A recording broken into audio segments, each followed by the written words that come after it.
Welcome, everybody, to our next Functional Wellness Community Forum, where we are here to deliver some goods, deliver some info, and answer any and all of your questions about a functional wellness lifestyle or specific questions about functional wellness in general.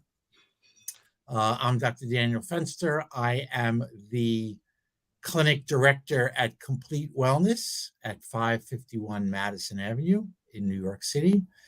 And with me, I have the lovely Diana Orchant, who is our functional wellness registered dietitian nutritionist. That's all one title. She's all of those things, also known as our functional wellness guru, all things wellness. Welcome. Thank you. Hi, everyone. Good to see you. So we've spoken about a few topics in the past couple of weeks. Tonight, Diana and I thought we would talk about something that is near and dear to our hearts, which is hormones. And the reason we talked about that was that hormones have such an impact on your health and wellness that it's incredible. And from a traditional medical point of view, like many other things, it's mostly about disease. If your hormones are off, then you have some disease. And until they're at that disease level, they're not talking about them. You go to an endocrinologist for that.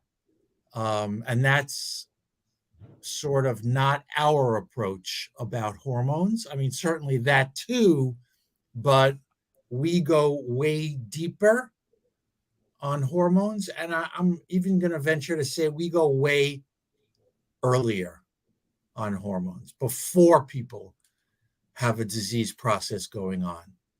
So just to sort of jump in, Diana, I'm going to play the dummy again. I do that really well. Don't even have to study. What are some of the typical symptoms that people suffer from with hormonal imbalances, not hormonal diseases, but hormonal imbalances? Yeah, so it is true. A lot of people have a multitude of symptoms, but if they are not necessarily out of the lab range or they don't necessarily have a disease, they're kind of told, you're fine, you don't have any problems. But a lot of people have a lot of symptoms without necessarily having disease. So some of these symptoms include, and I'm going to be, honestly, it goes across both genders. So one is extreme fatigue, which can be a lot of things, but can also be hormonal imbalance. Another one is low sex drive.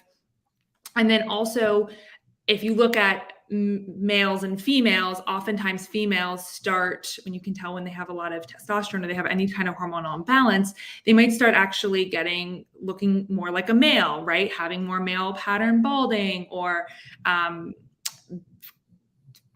having more hair on their chin or their face. And the same would go for males, and that they could start actually like growing breasts or having a larger abdominal region, and that's often correlated with lower testosterone. So you start to kind of see this. Also in women specifically, you see a lot of like night sweats and breast tenderness and swelling and a lot of like extreme PMS that makes it so you can't go to work without taking tons and tons of medications. So those are just a few. Okay, let's back up a little. How would it happen that a woman is going to start to look like a man, start to grow some facial? I'm like, how does that happen? There's so many reasons for it. So one of your top 3 favorites. So number one is stress. Stress drives up DHEA, which is one of our master sex hormones, which is very androgenic, or I would say almost can make you have more of these male tendencies because it drives. What is androgenic mean? Meaning it drives more of these male patterns. It oftentimes increases testosterone or some of the testosterone metabolites. Another one is PCOS, so polycystic ovarian syndrome, which one of the criteria for being diagnosed with PCOS is having high levels of androgens. And I say androgens because it's more than just testosterone, but they all function very similar to how you would think testosterone would function in terms of how they look on the outside. Huh. And is the same true for men looking like women? Those same causes? Stress. Another one that's true of men and women is external factors. So we think about xenoestrogens, which can drive up estrogen. What are xenoestrogens? Xenoestrogens are items in our environment that mimic estrogen in the body. So for women, they can drive estrogen through the roof, and you worry about things like cancer. For men, they can drive estrogen through the roof, and then they start to see very much low testosterone, and they start kind of looking more like a woman. With xenoestrogens, we think about plastics, we think about toxins in our environment, toxins in our water. It can get very overwhelming very quickly. So I help you kind of walk you through this if you work with us. We think about toxins in our environment, toxins in our cookware. Plastics are probably the biggest offender, though. Wow. We're going to have to do a whole session just on toxins. Yes. Maybe we'll do that next week. But, plastics is, I don't want to get into it right now, but, you see things about plastics in the environment, plastics in the oceans. If it's bad for humans, it's also got to be bad for fish. Yep. And then we eat that fish.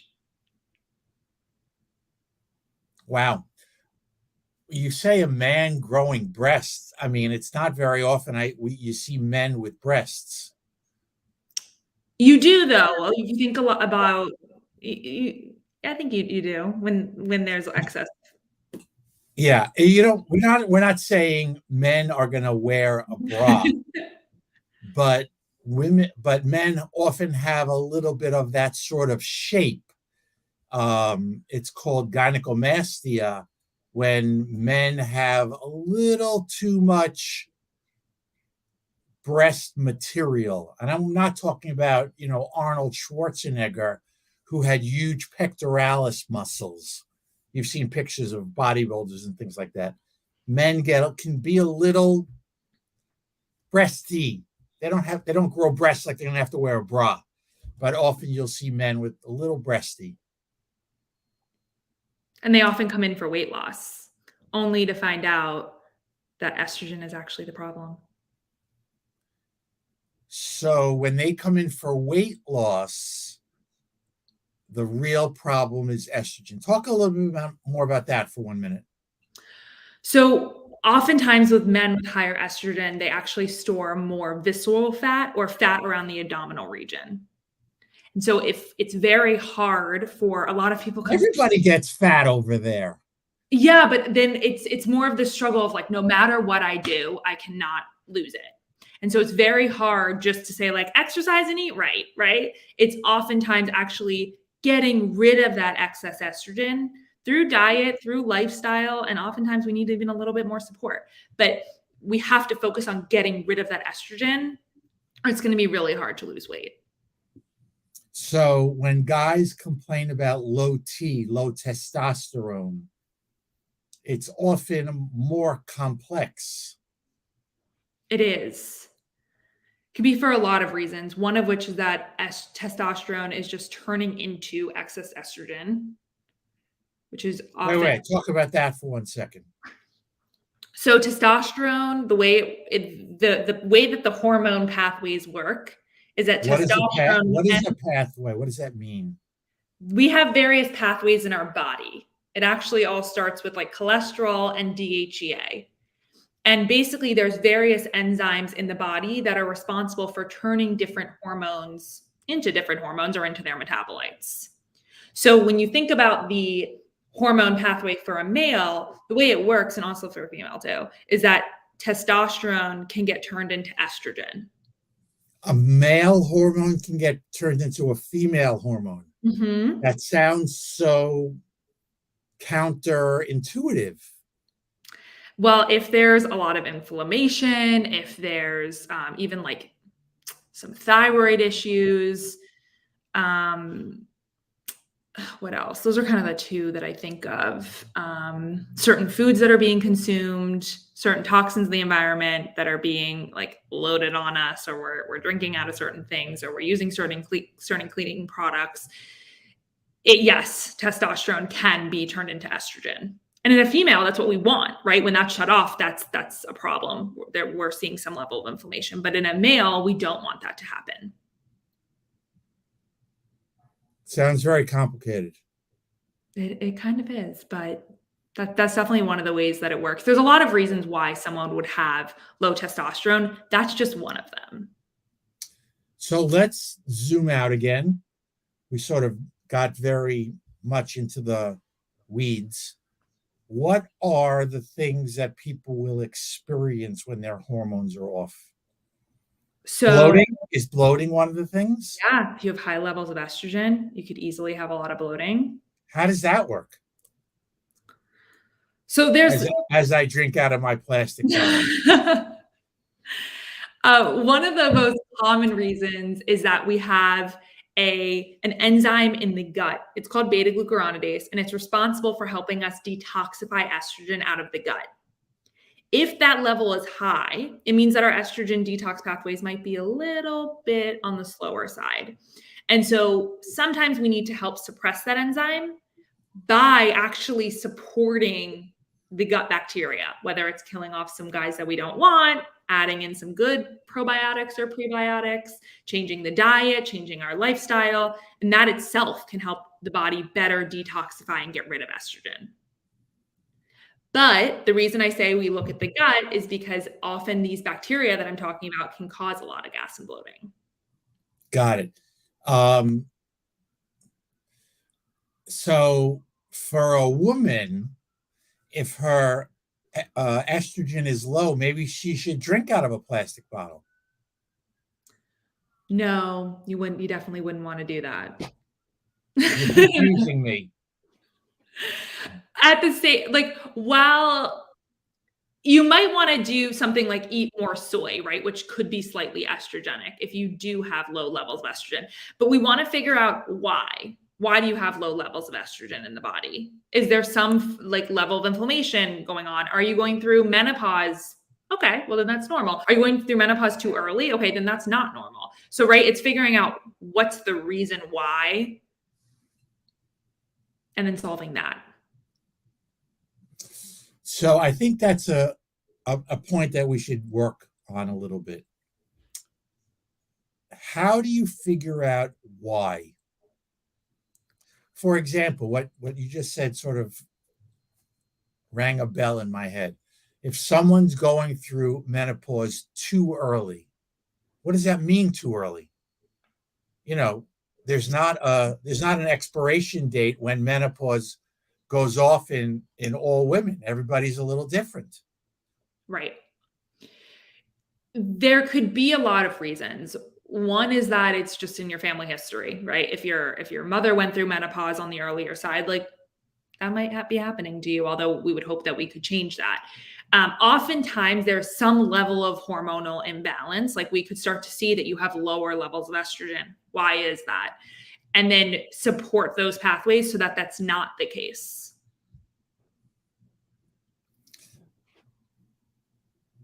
You would think from talking about this that women that are heavy go through menopause earlier. I don't know. That's a good question. I'd have to look into studies if that's the case. Wouldn't that make sense? It would. Well, women that are more inflamed, which, yeah. Will you check into that for me? Because I'd really like to know that. Yeah, I will look into the research on that one. So somebody comes into our office, they're complaining of fatigue, bloating, give me one more, fatigue, bloating, and Acne. acne, Mm-hmm. man or woman? Either one. Question. That was a question mark. Oh, I mean, honestly, a lot of women are dealing with acne these days. More than men. Fatigue, bloating, and acne. What do you do? What's the procedures? So first, the number one thing we do is talk to you. We have an hour-long conversation where we get to know you, we get to know your health history, we get to know what got you to this state, what kind of stress you're experiencing, what is your sleep like, what's your diet like, what's your energy levels like. We really talk to you and get to know you. That is the most important part, because how you're feeling, that is like the subjective component of all of this, is what actually matters. And we will address you, and we will look at the testing to support you, but we will not treat the test, we will treat the patient. So that's where we start. Want me to keep going? Well, yeah, I do want you to keep going, but I'm confused now. Don't you want to? I mean, they're going to tell you that they have bloating and they have fatigue and they have acne. And I'll say, okay, so what do certain foods make you bloated? Are you bloated at a certain time of day? And with your acne, does it change with your cycles, or is it kind of all the time? And with the fatigue, is it, upon waking? Is it later on in the day? Is it in the afternoon around, 3 or 4 o'clock? Like what's happening here? What does that even mean? What are these symptoms and when are they manifesting? That's number one. Then from there, we will dive into testing. And I will tell you that any patient that comes to me, we will do blood work, but we will also likely, especially if there's any gut issues, but even if there's not, we'll often try to do some sort of gut testing to see what's actually going on down there. And I start there because— Is it down there or is it in there? In there. We'll start with the gut inside of you. And oftentimes that entails a stool test. So that sounds gross. It's not the most pleasant experience, but it's very much worth it. So with the stool test— You do a stool test in the office? No, we give you a kit, you take it home, do it in the comfort of your own home, and you mail it in that same day in a box through FedEx. From there, we use the GI map test, and we get a whole host of information from it. The good bacteria, the bad bacteria, any yeast, any fungi, and we look at all of your digestive markers. We even throw in a gluten sensitivity marker for those who are wondering. We'll even be able to look at that enzyme I was talking about earlier that helps us detoxify estrogen. So there's quite a bit we'll look into, as well as inflammation. If your gut is out of balance, you are not going to be able to properly detoxify hormones. You're also not going to be able to actually get enough of the components that are the building blocks of hormones. So we have to start there to make sure you're digesting and absorbing your foods and your gut's in a good place. At the same time, we'll do blood work. So that gives us a good kind of idea of where you are now. Oftentimes we're able to identify some early, maybe hormonal imbalances along the way. Sometimes healing the gut actually gets the hormones back in check. You'd be really surprised. Sometimes it takes a little more work, in which case we get the gut in order, and then we start to support the hormones a little bit deeper. Let's say someone comes back and their gut is out of balance, as you say. Whatever that means. I don't know exactly what that means. But so it can mean a lot. It can mean that you have a lot of excess pathogenic, or bad bacteria. You have too much yeast. I thought bacteria in the gut is good. It is good. There's good bacteria and probiotics. Yeah, so there's good bacteria, and then there's pathogenic bacteria, and then there's— even with good bacteria, though, you don't want too little or too much. It's like a Goldilocks situation. You want just the right amount, because anything in or out of that range can start to cause digestive symptoms, but also start to cause skin issues. Sometimes we heal acne alone just through doing gut testing and actually addressing the gut. Certain strains of bacteria have been linked to rosacea, have been linked to acne, have been linked to psoriasis, you name it. So that's definitely where we would start. Can I share a personal story? Yes, tell us. They're A better. couple of weeks ago, I had this breakout on my elbows, and I was going through a little bit of a stressful period and not eating very well. And I got all nervous. Do I have psoriasis? Do I have this? Do I have that? Do I have to go to a dermatologist? And I spoke to Diana and Janelle, our nurse practitioner, and I just cleaned up my diet a little bit. I was just, my diet wasn't terrible, but my life is a little stressful right now. I have a lot going on without going into too much detail. So I cleaned up my diet and boom, gone. Did you figure out what it was? No. Well, something you were eating that's so interesting. I never knew how that turned out. I just cleaned up my diet. I was just, I used to eat pretty healthfully, and in this stressful period, I didn't get terribly off track, but I got a little off track. Hmm? And I guess the combination of the stress and probably too much bread. So I shied away from that for 2 weeks. It cleared up, about 80% pretty quickly, but it's completely gone. Wow. The power of food. I don't know why I'm saying wow. We see this all the time. When people change their diet or eliminate anything that's causing inflammation, there you have it. I mean, I don't know what I think bread was the big thing. I was probably eating a little too much bread. And I increased my vegetable intake. I That'll think do it. those two things. That'll do I it. didn't Wow, I that's didn't great. completely eliminate bread, but I really reduced it. Just it was probably like you were hitting a threshold where it was just too much for you. Yeah. And I think that was probably, when I think back, I think that was probably building. Mhm. That's so interesting. It's good you figured it out. I didn't figure it out. All I did was make a couple of changes, and it solved itself. Like if I had gone to a dermatologist, he might have said it was this or it was that and gave me a cream. Mhm. And what I've always believed is that most skin issues are inside out issues. Yes. In other words, it's not like poison ivy, which is an outside in skin issue. It's not like using some soap or some cream that you have a reaction to for some reason. That's an outside in. This, because I was on both elbows, I don't know, I'm showing my elbows right now.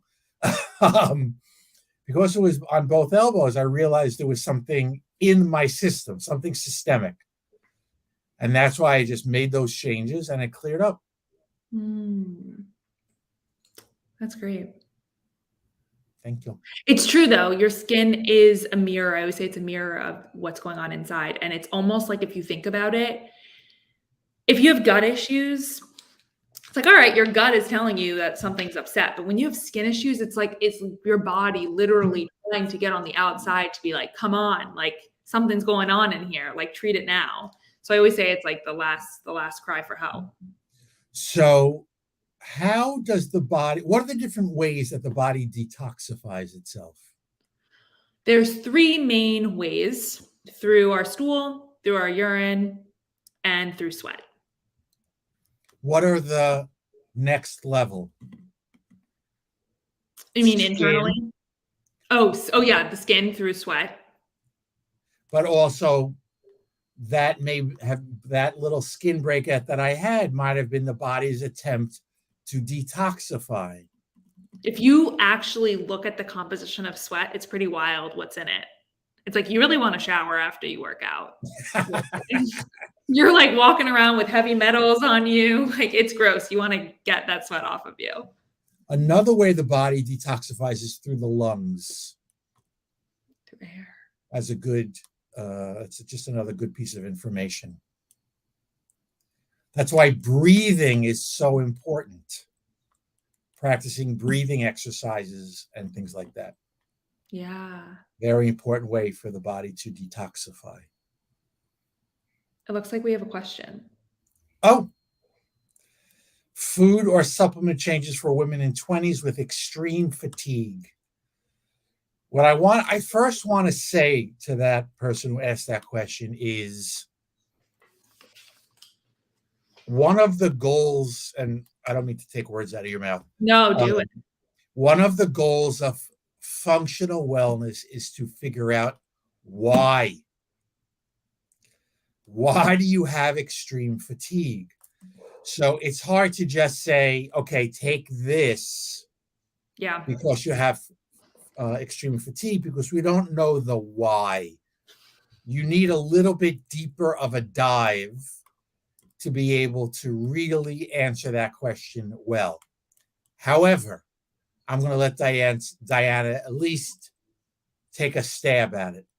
It's true. Anyone who just says, eat this or take this supplement and you're going to feel so much better if you're tired, what worked for them won't necessarily work for you. And, your root cause is different than someone else's. So with that said, some of the things we first off look at is number one is medications. Are you on something that is depleting certain nutrients from your body that would cause you to be super fatigued? A really good example is birth control. It depletes B vitamins. B vitamins give us energy. Anyone on birth control should probably be on extra B vitamins. Most people coming off of the pill, you take a look at their labs, they are super depleted in B vitamins and they give you energy, right? They literally are fueling our mitochondria. So you want to make sure you're getting enough B vitamins. Could someone come to our office and get a vitamin B12 injection? They can come in and get a B12 injection. They can come in and get their levels tested to see even how much they need. What foods are rich in B vitamins? Lots of leafy greens are always, like vegetables, always important. Certain grains have good quality B vitamins. I think about like folate. Also, B12 is in all animal proteins. A lot of people that come to us are vegans. That's a whole nother tangent that I'll go into. Another time. What? You'll go into that another time. Yeah. So the first thing is medications. The second thing is B vitamins. That transitions into it beautifully. The third thing is iron. So a lot of women and sometimes men are more depleted in iron. And so when there is depletion of iron and B vitamins, I wonder right off the bat, what's the diet like? Are you getting enough iron and B vitamins? And if you're a vegan, it's really hard to do that. If you are taking in a lot of animal protein, good quality animal protein, if you are taking in a good amount of vegetables, if you feel like you're getting a lot of B vitamin rich food and iron rich food, then we question absorption. Are you absorbing them and breaking them down? Are you actually like absorbing the nutrients from the food that you're eating? And so that's kind of where I'll go with those. But we have medications, B vitamins, iron. But if you are low in iron, you're going to feel it. You're going to feel like you have lower levels of oxygen. You're going to feel like you have lower levels of hemoglobin. It's going to be harder to go up a flight of stairs. You'll feel pretty fatigued all the time. You know what I think is an interesting thing just to throw in here? I don't know if the person asking the question had COVID. Yep. But there was an important article that came out of Israel a couple of months ago that said that COVID was essentially a disease of the mitochondria. And the mitochondria are the energy producing organelles inside the cells. So that's something to look at. Question asker. I don't know if you're still there. That's true. We think about inflammation. And so is that through food? Sometimes we just fix up the diet like Dr. Fenster did, and immediately people feel like more energy. They don't feel that extreme fatigue every day. and that inflammation could go into like COVID, right? Like post-COVID syndrome or any type of condition that your body is fighting constantly, or food. And then the last two things are going to be protein intake, going to be really important, and blood sugar balance. That can cause a lot of fatigue if your blood sugar is way out of whack. There's a lot of reasons if you can't tell, but we look into all of them and why. So the first rule is eat more vegetables. Green leafy vegetables. Start with that. And if you can, come and see us. Come and see Diana specifically. So we're at 16 minutes past the hour. This was so nutrient-rich conversation. We ran over a little bit today, but I think that's okay. I think we covered some good things. And thank you for that question. That's a great question. And I think we answered it in terms of what our approach generally is to something like that, and where we might address some of those underlying root cause issues. We will be back next week at this same time, 7:45 on Tuesday nights. Our other community forums are tomorrow night, Wednesday night with Jan for stress resilience, and Monday night with me at 7:45 with your coaching questions about where you might be stuck and trying to expand, move on from your stuckness. I'm here to answer those questions as well. So, Diana, thank you. Thank you. Thank you, guys. Thanks for your questions. I'll see you Thursday in the office. Yep. See you then. And we'll go from there. Have a great night, everybody.